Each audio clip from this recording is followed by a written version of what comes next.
Welcome back to the Unanimous Decision Podcast. I'm your host, DPalm. Find me on Twitter at DPalm66. You can follow the show on Twitter at UDPod. If you're going to talk about us on social media, please use the hashtag UDPod so we can find you, shout you out when we do that thing on the internet. I am brought to you, as always, by the MCR Network. Follow us on Twitter at the MCR Network. Entertainment news, movies, TV, video games, podcasts, and now sports.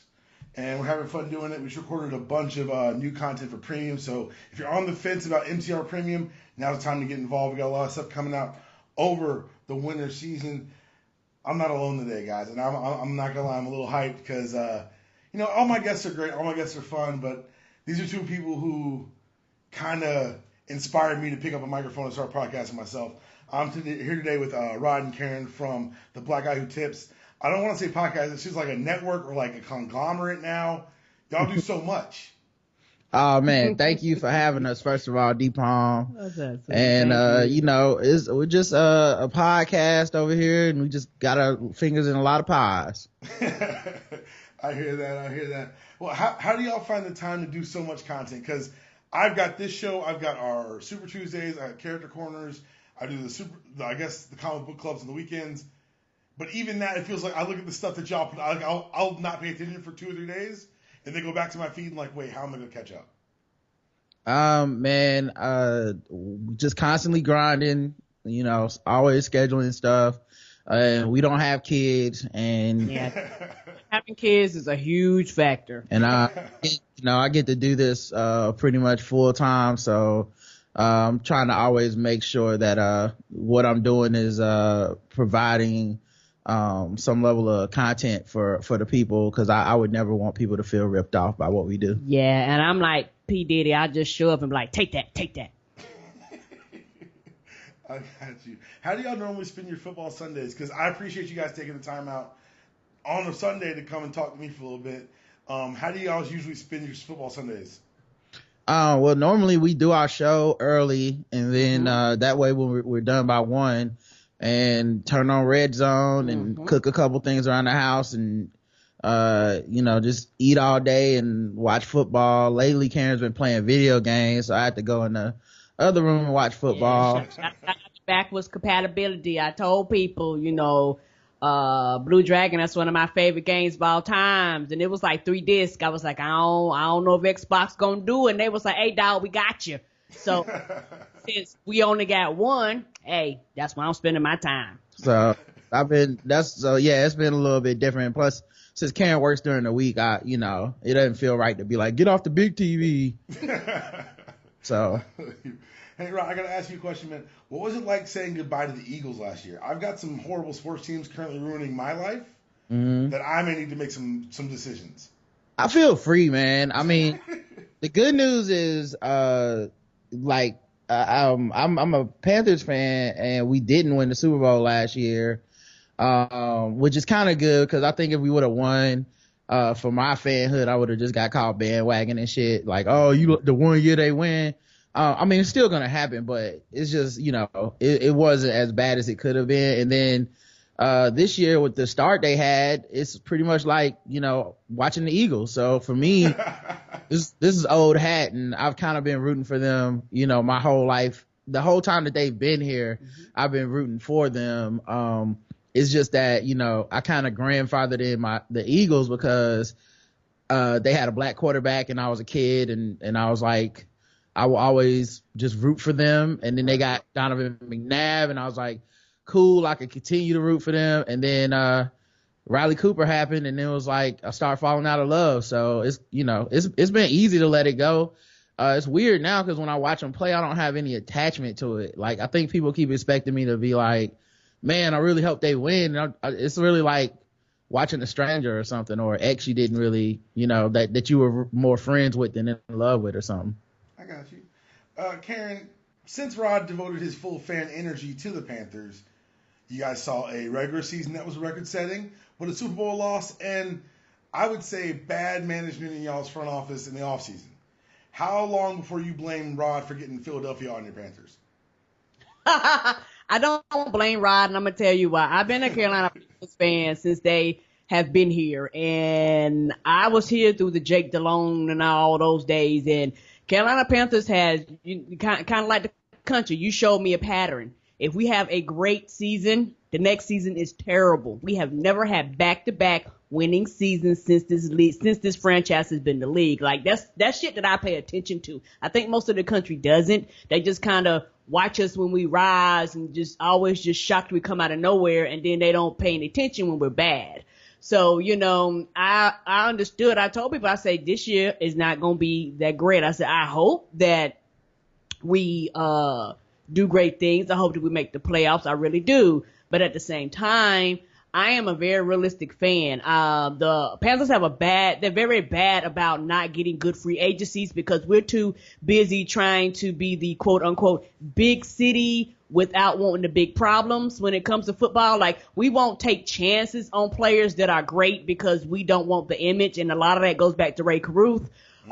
Years ago, and the owner was like, fuck that. I don't want any more quote unquote controversy in this city, but we want to be looked at like a Pittsburgh. We want to be looked at like the Patriots, but we'll never get there because we're not willing to do whatever it takes to actually be like these teams. And some of these teams are like, okay, you got to check our pass. Cool. Just don't fuck up here. But we're like, you got to check our pass. We'll scratch you off the board. And a lot of times I've seen great free agency just go other places. And also, to add on to that, sometimes we'll run people out of town that we shouldn't run out of town. We ran Julius Peppers out of town. Julius Peppers should be here. I'm not even gonna lie, I get highly upset every time I see him make a sack or anything, because I was like, motherfucker, you should be here, but this crazy ass racist city in Charlotte, North Carolina, ran you out of town. All right, so I had no other questions, but now I'm gonna ask, what the hell happened with Josh Norman? Is it the same thing? It sounds like he wanted more money than they were willing to give, to be honest. And with Peppers, it was a little different, because Peppers, I think people really felt like a level of disrespect towards his work ethic, right? Because he's like a savant, man. Like, he's just one of those guys that he is so good, it makes it seem like he's not working hard, Right. There's very few people on earth that look like that, where you're just like, oh, it must be easy, right? Because it looks easy. And it's like, no, he's just a top 5 player at that position his whole career. And he's going to the Hall of Fame because he's just such a beast. And so it was different. With Josh Norman, what happened, I think, is we got the 15-1 record. We went to the Super Bowl, and a lot of people thought to themselves, okay, you want money? Maybe you're not as big a part of what we've built as you think you are, especially in a pass happy league where, with the pass interferences and all that stuff. I think defensive back is at the same time overvalued and undervalued. Like, even a great defensive back can just get that matchup against a guy like Julio Jones. Right. And it just don't matter. You know what I mean? Like, you be great as you want to be, but when you can't grab them, you can't hit them, you can't, like, you're gonna get torched sometimes. And I think Josh Norman had a couple games like that. The Odell Beckham Jr. game, everybody remembers, but Julio got him too. And he wasn't a guy that rotates to the best receiver either. So all the traditional measures that a lot of antiquated traditional measures that a lot of fans use to measure that position, it was like, yeah, Josh Norman's not a shutdown corner, and he might not be, but he was integral to this defense, and they miss him tremendously, at least to start the season. I feel you, man. I think that the lack of even someone not necessarily traditional shutdown like you said, but someone who could influence a defense, an offense, make them hold the ball a second longer, helps out your pass rush, which helps out your defense. And I think taking that away was a miscalculation. We'll see how the back end of the season goes. Well, so, that linebacking core, I think, is, it's all symbiotic on defense, right? Like, right. Yeah, we have a great linebacker core, but if I can just throw it to the wide receiver before you can even, I can just 3-step drop, throw it to a wide receiver, does it matter how great you are? Right. You know, if they put you in coverage, how long can you cover a running back or a tight end? How long can you cover, like no matter how great you are, you know, if I'm back there for 5-6 seconds in the pocket, someone's getting open. So, you know, just a lot of little stuff people took for granted, but at the same time, the asking price for Josh Norman was a lot. So I kind of, you know, sometimes you gotta take that L, man. I really think that's the major problem that the league has right now is everyone keeps blaming it on everything else, but I really think it's that salary cap. I feel you. Well, let's talk about a league right now that's not salary cap technically. We're going to go to college football, and I get written every week. People say, why don't you talk about my team? Why don't you talk about Michigan? Well, you want us to talk about you. You can't lose at Iowa. Or we're going to talk about you in a way you're not going to enjoy. For all its ups and downs, for all the things that we talked about on this show about college football, there's not many sports where you'll see 5 of the top 9 drop in a day. And is that kind of excitement? That's the reason I've always told people who listen to me, don't gamble on college kids. Right. There is nothing more unreliable than an 18 to 22-year-old American male. Yeah. That's it. I couldn't even make class on time. Oh, and I got mad if I had an 8 o'clock class. I'm like, fuck that. Right? Like, please don't lose money on these kids. We're gonna talk about all these teams that lost, but first, I gotta bask in it. Georgia beat Auburn, and even when I sent y'all the rundown for the show, I said Georgia's a bad football team, so I'm gonna talk bad about them because I thought they were gonna lose to the number 9 team in the country. And to get all cliche with it, I guess it's why you throw the records out when rivals play. Mm-hmm. Rod, you're a UNC fan. Y'all had a tough one with Duke yesterday, right? Man, here's the thing about college football. I am barely there for college football. I'll put it on in the background on a Saturday if I am in the house for a little bit of time, but, you know, I just had a thing where I couldn't really get into it, you know, the hypocrisy of it and all that stuff and some of the subtle racism and whatnot. So, I don't begrudge anyone for watching it, but for me personally, it's like even with Carolina, it used to be I just would watch the Carolina game. Right. Even now, sometimes I find myself watching, I'm just like, this is all kind of depressing. So, I haven't kept up with it. I've only watched a couple of our games and I didn't see the Duke game, on Thursday. I got you. Well, I honestly, that's why I was I was ready to leave the college football site I was writing on. Because I'm getting to that point too. Like, I watch a game if I'm out Saturday night, and I'll probably watch a Georgia game. Yeah. Beyond that, I'm catching highlights like everyone else. Yeah, I started feeling bad, man. Like, when I see people get hurt and shit, it bothers me. It bothers me a lot. Yeah, it didn't used to bother me as much, but I think, you know, I don't know, it just started bothering me, and then, like, I've always had this underlying feeling my entire life pretty much of especially college sports more than anyone, where people clearly aren't rooting for the same things. Like, nope. I'm rooting for the kids on the field, and there's people they're just rooting for the jersey, and then there's also people that root for the jersey but they hate the kids on the field, and those people just bother me to no end, and the jealousy and all this stuff of these young kids. Like, you know, I don't know how anyone can be so angry and jealous at someone who's like 17. So I don't know, it just bothered me.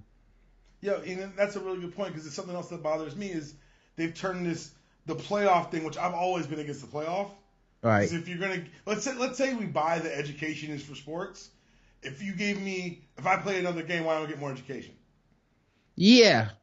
Yeah, I was like, college football more than any other NCAA postseason was the most fair, in my opinion. Mm-hmm. It was like, to a student, it was like, look, man, you play one more game. Like, if your team was good, you get quote unquote rewarded or whatever. You play one more game. And yeah, maybe we don't find the quote unquote true champion. Okay. Maybe, but if we're being fair, if we're being honest, you never find the true champion. Nope. You know, even with this, we still had those days where we're like, okay, yeah, in the playoffs, Florida State lost to, say, Ohio State, and then Ohio State, lost to Oregon. But you know what? I really think Florida State could have beat Oregon. So we still didn't you'll never have a true winner because everyone doesn't play everybody. But instead what we did, it's just another chance to sell commercials, another chance to sell tickets, and another chance to get, the TV, and just another chance to get hurt if you're a kid. Right. 100%. And they turn it into a college industry because every Tuesday night at 7, it's not just like they're doing it one time for the game. Right. Every Tuesday at 7, they have an hour-long reveal and then debate on who should be the top 4 this week. Exactly, man. I remember a long time ago, I had a long conversation on the phone. It was probably the nerdiest, most press shit I've ever done, but me and Dragonfly Jones, this is like when Twitter just started. I remember I DM'd him and was like, man, cause we were arguing on Twitter about, this playoff shit. And I was like, well, give me your phone number, man. I'll call you cause maybe this isn't the best format to have a conversation. Right. And I just, it was kind of a fruitless conversation, but I just, kind of expressed that, like, the goal of college shouldn't be to crown a football champion. Like, that's not supposed to be what higher education is about. Like, it's supposed to be about learning and going to school and graduating and, furthering your life and all this other stuff. And we've all accepted the premise that college is really about college sports more than anything else. And I was like, so making these kids play an extra game while you think it'll satisfy your intellectual curiosity of who's the best player or who's the best team. I was like, what it really is just doing is kind of abusing these kids and making them do more than they have to display their athletic prowess so they can go be a professional in that field. Right. And I, for the ones who will be professional. I'm sorry. Go ahead. Right. And I think that's my thing. And I've kind of gotten to the point when it comes to college, particularly college football, more than some of the other sports. But for me, when it comes to football, I look at it like this. They're out there, they got a full-time job, and they're performing for free. Everybody makes money off of them in their likeness but them. And to me, that's why I have the problem. I also have a problem with the NCAA because a lot of the rules and regulations that they put on football, particularly football and basketball, predominantly black, they don't put on golf. They don't put on some tennis and some of these other sports. They don't put on baseball. A lot of them are actually even allowed to go into the draft and actually go pro and actually get paid and actually be a semi-pro while they're still in college. But when it comes to football and basketball, we're not allowed to do that. And that's when I realized it was subtle racism in here. I was like, oh, no. I do not have time to watch something when these athletes are actually doing a full-time job for free, particularly going to school, knowing how, not trying to fun to a large extent, how lazy I was, but I still consider myself entitled. I didn't have to get up at 4 or 5 in the morning. I didn't have to go eat breakfast with the team. I didn't have to, once my classes was over, I didn't have to practice afterwards. I didn't have to travel across the country, but still were expected to keep my grades up and still expected to be in class and still expected to pass. I didn't have to do any of that. I didn't have to keep my body in shape. I could eat fucking pizza and oodles and noodles every day and be just fine, and still got scholarships. The standards for a regular student and an athlete were not the same. And then, like Roger said, once you start talking about the jealousy and the pettiness and stuff when it comes to athletes, guess what? When I left college, I didn't have broken bones. I didn't go through aches and pains. I didn't have to deal with migraines and things like that, which a lot of these athletes will have to deal with for the rest of their life, even if they're not pros. Yeah, it's something we talked about last week on the show. I had my old running back from college, Rashad, on, and we just kind of talked about that the exact same thing, is that the things that we physically have gone through and that we continue to go through, was it all worth it, and would we do it again? And it was a good conversation, but I want to go from like kind of the subtle racism to some of the more blatant stuff. I don't know if you guys talked about it in y'all show. Honestly, I listen to any of y'all shows. But at Wisconsin last week, there was somebody in the stands with an Obama mask and a noose. And Nigel Hayes is a basketball player at Wisconsin who was on College Game Day earlier this year with the sign saying, "I'm a broke college student. You should pay us." And he released a statement alongside other college athletes. I'm not going to read the whole thing, but it starts with, "Many people believe that student athletes of color are immune to the racial injustices that affect other students of color on campus. However, our experiences are not shielded by the W we wear on our chest. Our experiences are one and the same. We are loved during competition, but then subjected to racial discrimination in our everyday lives as well. It is painful that someone in our community would show up at an athletic event with a mask of our sitting president, who happens to look a lot like us, with a noose around his neck. He continued, socially, we shouldn't be called loiterers and threatened to have police called when we are simply waiting for friends with friends for an Uber. Nor should we have to hear it in dorms and classroom or on the street. People refer to us as niggers or monkeys. Now, this is given the climate we're living in and the climate we're going to be living in. The responses to this have been telling, when you see the responses to the Nebraska protests, when you see the responses to him saying that college athletes should be paid a couple weeks ago. It feels like the same damn playbook. Yeah, you know what's weird is that when I was growing up, and I guess they probably still preach this to kids now, but sports is supposed to be a way for us to bridge the gap and see past each other's differences and see the humanity in each other and the similarities that we have to each other and all this stuff. And the second that a player brings up anything other than sports, that they talk about their personal life, they talk about their emotional state, we go through this every time on every level, you know. And it's even more insulting with college kids because obviously they're not getting paid and they're not you know, like you can't even use the excuse of, well, they got these big cars and women and drugs and stuff, like you should just be happy you're doing so good. Like, nah, man, you just want them to shut up because you root for them on the field and you want them to do well as long as they're doing well for your jersey. But any other time than that, they just go back to being a nigger. And the fact that these college kids are woke and starting to point this stuff out is, you know, it's amazing to watch them kind of come into their own voices, but it's also sad to watch the lack of empathy from the fan base. Yeah, I think you're right. It is sad, but sadly, it's not surprising to see the lack of empathy. No. For so long, these are just avatars of the school to them. They're not real people.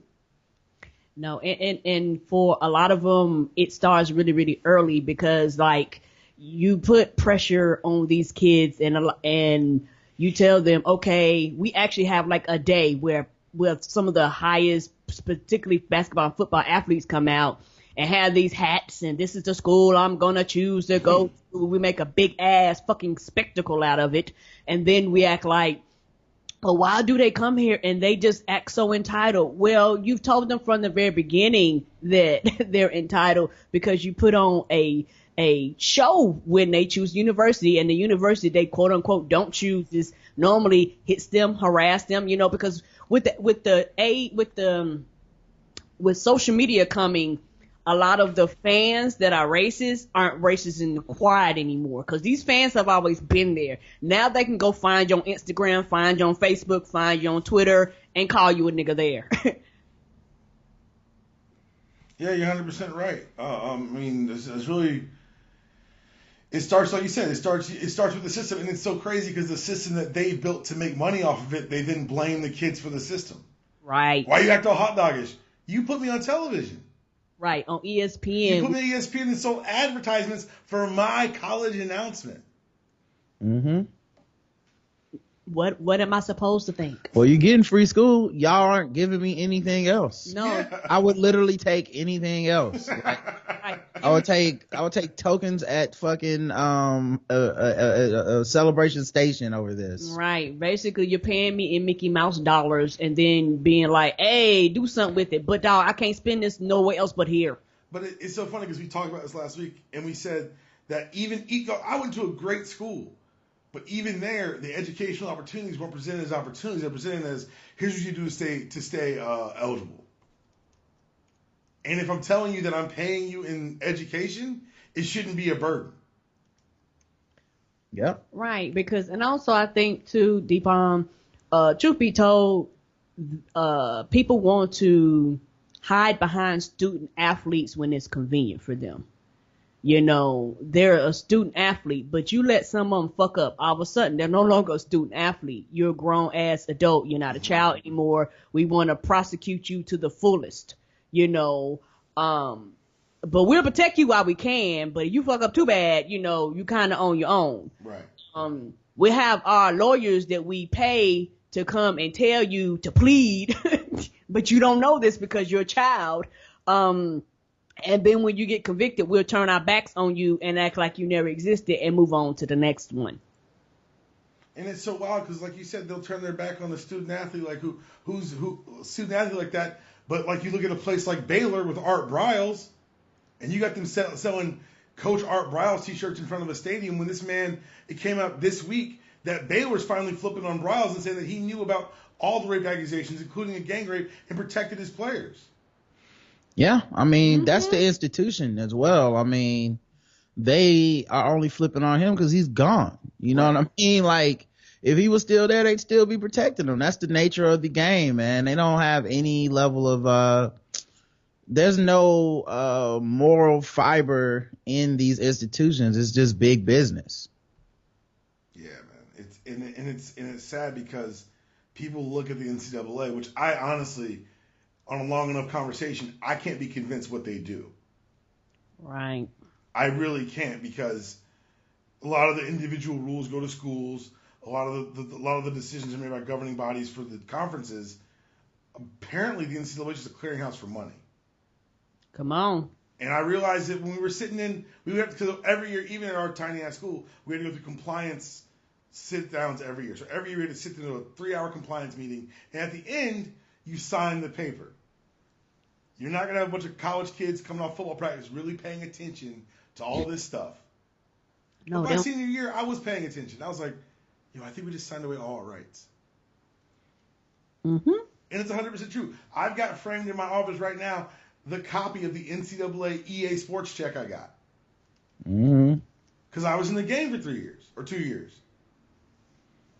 And it's so wild to me that a gaming company would be so scared of the potential litigation that they would seek out every college athlete who played in those games and send us all checks as opposed to letting it go to court. That tells me that the unionization efforts and that recognition efforts from the NCAA, they can't stop, and they have legs. Mm-hmm. Big money, man.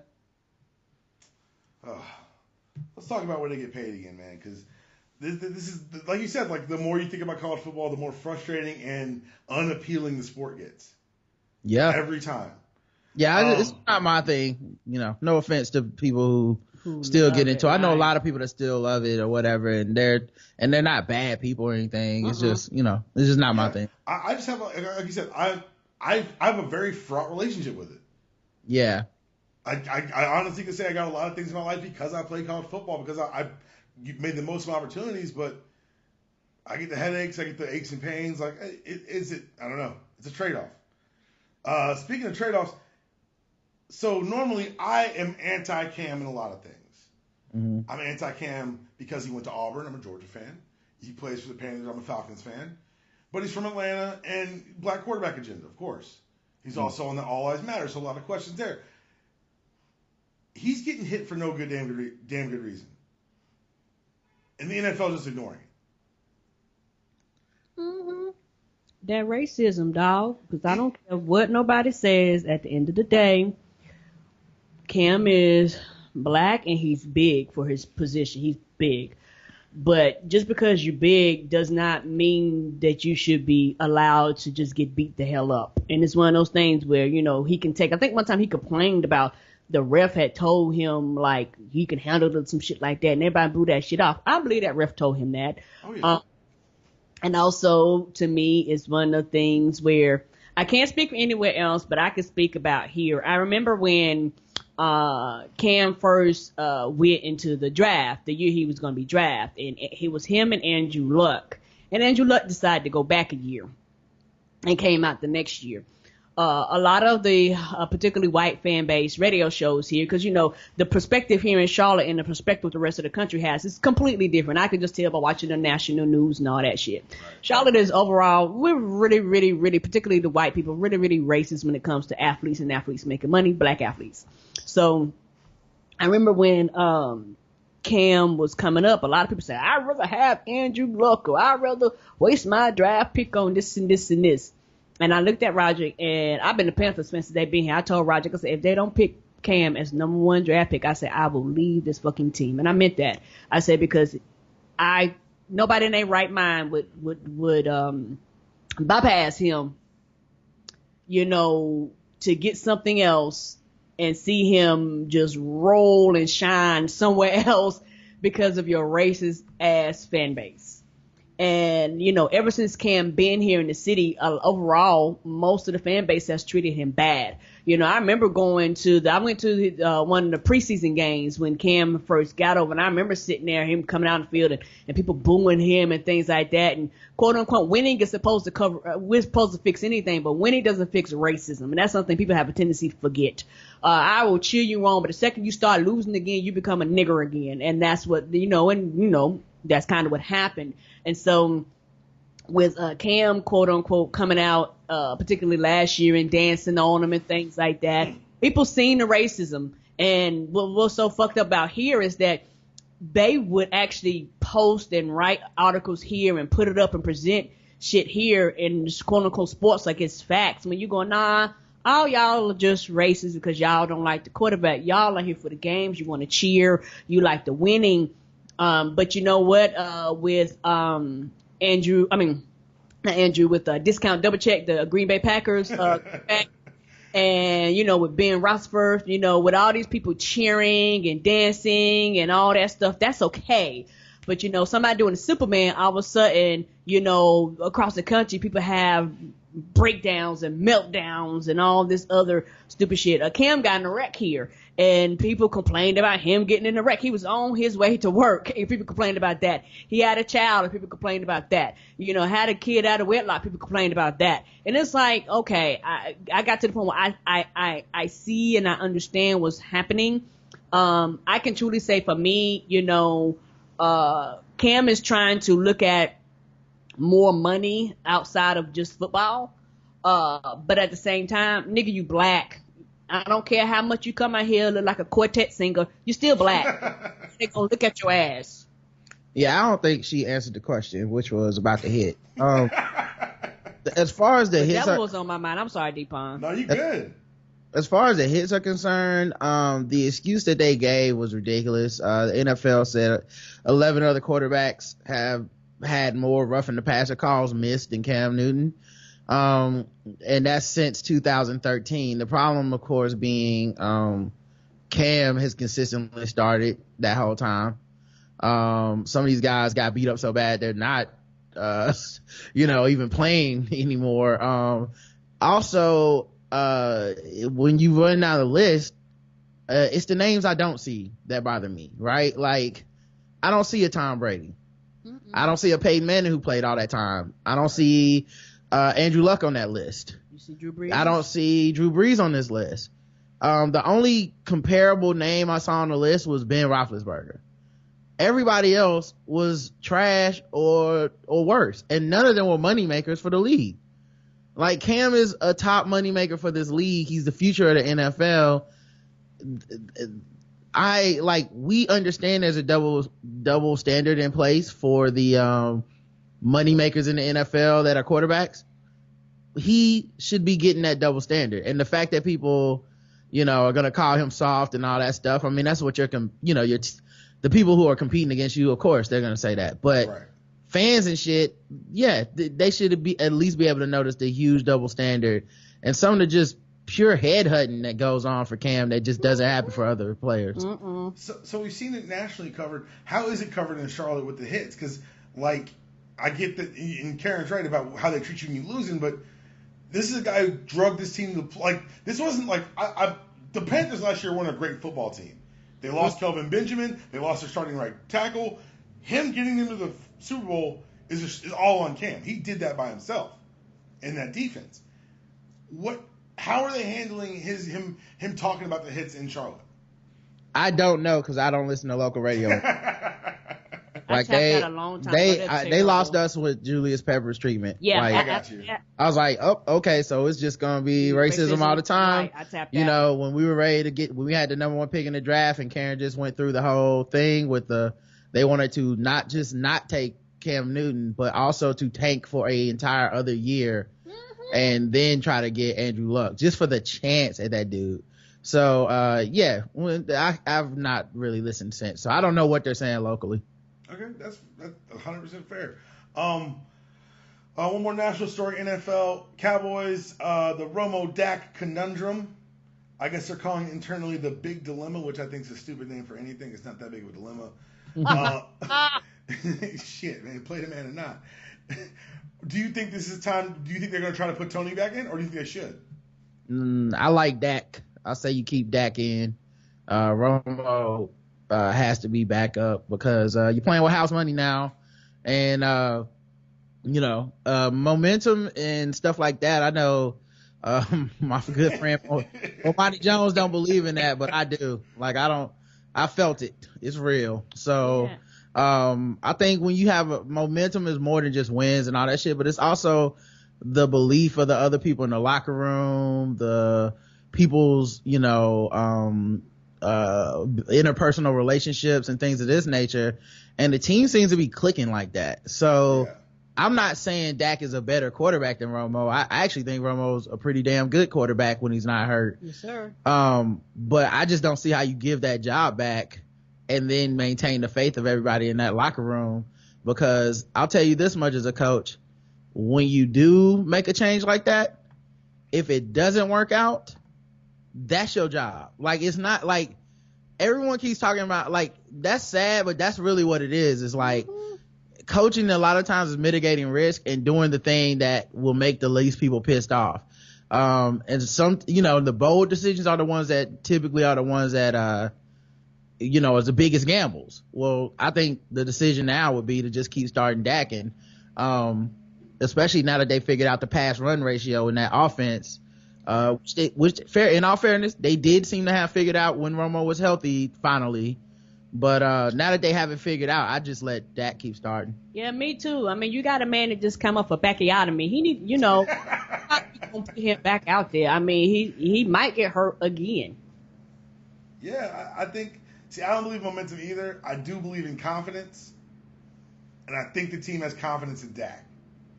And I think that you're right. Like, and not to get all coach cliche, the best ability is availability, but for the last 2 years, Romo's played like 2 games?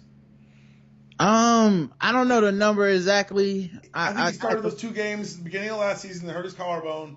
Yeah. And then he played 3 plays in this preseason before he broke his back.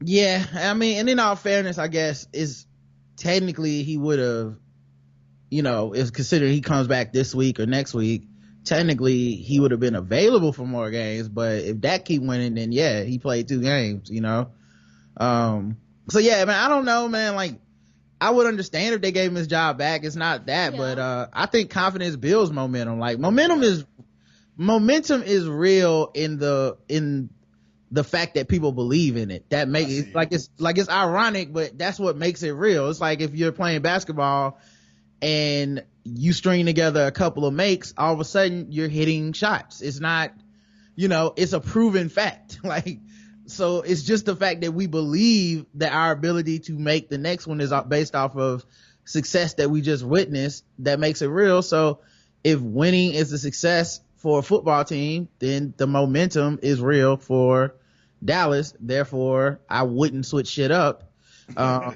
And if they lose, then you can, the great news is if you lose, you literally have the best backup quarterback in the NFL on your roster. So if something happens, it's just like, oh, cool. All right, Tony got his job back. Let's go, guys. I feel you. All right, so I want to ask you one more question. This is about a different sport, but it's about something else. Hey, man, I got to worry about these Hornets all year, or can you just let my Hawks have this division, or what? Yeah, oh, man. Rich Cho, man, put together a squad. So. I know he did, and I'm pissed. Yeah, I can't front.